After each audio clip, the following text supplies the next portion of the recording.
똑기자 꿀 정보, 걷기 좋은 골목길을 소개하는 시간입니다. 앞서 보셨지만 요즘 전국의 유명 해수욕장과 산 계곡은 피서객들로 넘쳐나고 있는데요. 어디로 갈지 아직 고민하고 계신 분들 충북 제천으로 가보시면 어떨까요? 네, 호수와 명산이 어우러진 청풍호반뿐 아니라 이름난 관광명소가 참 많은데요. 그런데 이곳에 최근 새롭게 떠오르는 골목이 있다고 합니다. 정지주 기자. 네, 언제부턴가 이 골목 벽을 벽화로 꾸며서 이렇게 인기몰이하고 있는 곳들이 참 많아요. 네. 저희 얼마 전에 소개해드렸지만은 부산의 감천문화마을이라는 네. 곳이 있고, 통영 동피랑 마을도 있는데 제천엔 바로 이곳이 있습니다. 아름답고 익살스러운 우리의 민화를 주제로 삼은 곳입니다. 전국에서 유일하다는데요. 충북 제천 교동 민화마을입니다. 민초들의 소박한 희망이 담긴 가장 한국적인 그림 민화가 동네 벽에 스며들었고요. 민화 체험도 볼 수 있는 공방도 다양합니다. 길도 재밌는데요. 장원급제하고 출세한다는 길 등 수험생이라면 반드시 가야 할 것 같은 길들이 다채롭습니다. 지붕 없는 미술관으로도 손색 없다는데요. 제천 교동 민화마을로 바로 떠나보시죠. 겹겹이 이어진 산이 물결처럼 흐릅니다. 사방이 산으로 둘러싸인 충북 제천입니다. 이곳의 숨은 명소 교동 민화마을인데요. 그 초입에 제천향교 있습니다. 고려 마광, 공양왕 때 세워진 일종의 교육기관이죠. 향교 맞은편에서 민화마을이 시작되는데요. 나지막한 단층집 담벼락에 민화가 내려앉았습니다. 민초들의 소박한 희망이 담긴 한국적 그림이죠. 2015년도에 이 벽화를 다 민화로 조성을 했습니다. 그래서 지붕 없는 민화박물관 이런 형태로 만들고 그 민화 속에 담겨져 있는 주제, 의미, 어떤 장생 또 평생 화목 그리고 부귀영화 이런 것들을 빌고 바라고 그런 분들이 좀 많이 오시는 편입니다. 마을 가운데 육거리를 중심으로 골목이 펼쳐졌습니다. 모두 7개의 테마길이 있는데요. 규모가 크지 않아 1시간 정도면 돌아볼 수가 있습니다.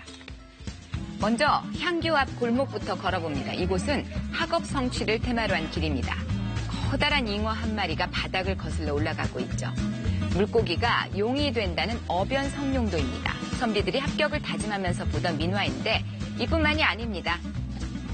불로장생의 존재로 상징되는 달토끼도 여기서 만날 수가 있습니다.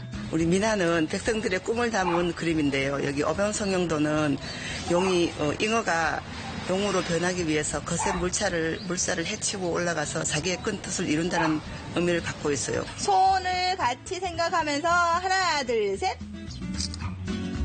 민화를 보며 행운을 기원하는 거죠. 소원도 이뤄질 것 같습니다. 이곳 2년 전만 해도 외진 달동네였습니다. 지역 예술인들이 모여 쓰러져가던 집 담벼락에 민화, 벽화를 그려넣었습니다.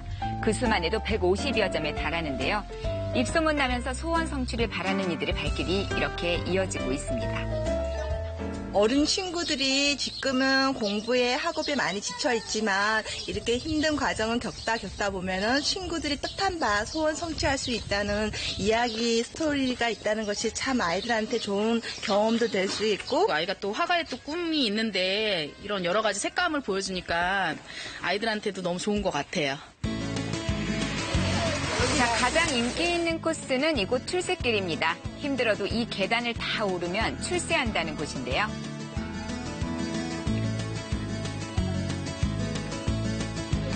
아이고 출세했다.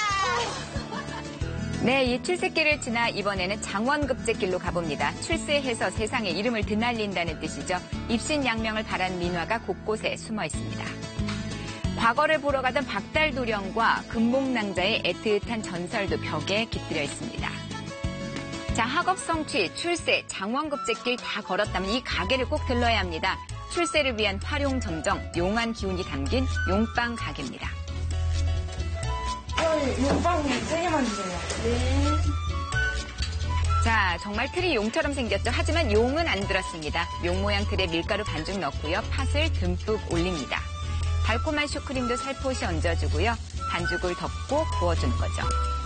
10분 후 뚜껑을 열어보면은 겉모습 용맹스럽죠. 바로 용빵이 되는 겁니다. 민화 속에서 나오는 용을 빵으로 만들었어요. 요거 드시고 복 많이 받고 출세하시라고 이렇게 빵을 만들었어요. 여기 있습니다. 맛있겠다. 와, 진짜 용이랑 똑같이 생겼네요. 여의주도 주고 있어. 신기하다. 디테일. 민화마을에서만 맛볼 수 있다는 용빵, 시험에 합격하고 출세한다는 전설을 품고 있죠. 그래서 그 맛이 더 특별한 것 같습니다. 그냥 완전 딱. 용빵이 완전 용이랑 똑같이 생겨가지고 신기하고, 그리고 내일 당장이라도 시험에 보면 완전 잘 보일 것 같아요. 머리에 팥과 꼬리에 슈크림이 너무 달콤해서 정말 둘이 먹다 하나가 죽어도 모를 그런 맛입니다. 이번엔 마을 가운데를 가로지르는 추억의 길로 가봅니다. 어깨 높이의 담벼락엔 민화가 아니라 만화가 가득합니다. 빨강머리엔 미래소년 코난 등 벽화 50여 점이 있는데요.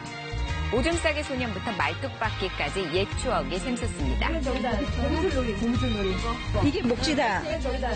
자, 또 이거 하면 해 떨어지는 줄 몰랐죠? 사방치기라고 하죠. 돌착입니다. 땅에 놀이판 그리고 돌 이용해 노는 놀이인데요. 옛날에 골목에서 이런 놀이 많이 하고 놀았는데요. 이렇게 지금 보니까 새록새록 생각이 나고 너무 좋아요. 교동 민화마을의 중심 6거리 방향으로 계속 걸어봅니다. 걷다 보면은 공방들 옹기종기 모여있는 공방촌을 만나게 되는데요. 이보다 더 화려할 수 있을까요? 한지 부채가 시선을 끕니다. 손수건과 미니 찻상 속에도 민화가 가득 담겨 있습니다. 자, 민화의 변신 어디까지일까요? 공방 안에 작업실로 들어가 봅니다. 모란도가 있고요. 이게 연화도가 있고 복숭아, 소가도가 있어요. 이 모든 게 민화에서 빠질 수 없는 것들인데요. 자손 번창을 기원하는 소과도와 연화도, 부귀를 상징하는 모란도까지 직접 그려볼 수가 있습니다. 이렇게 만드는 것 바로 문패인데요. 붓 끝에 힘을 실어 복숭아, 소과도를 그려봅니다. 정성을 다해 색을 채워주고 끝으로 이름까지 새겨주면은 내가 직접 만든 문패가 완성이 되는 거죠. 어때? 이뻐? 거기 들어오셔야지? 대박. 너무 이뻐요. 거기 들어올 것 같아요. 소박한 희망을 담았습니다. 정겨움과 익살스러움이 넘치는 곳, 제천 교동 민화마을이었습니다.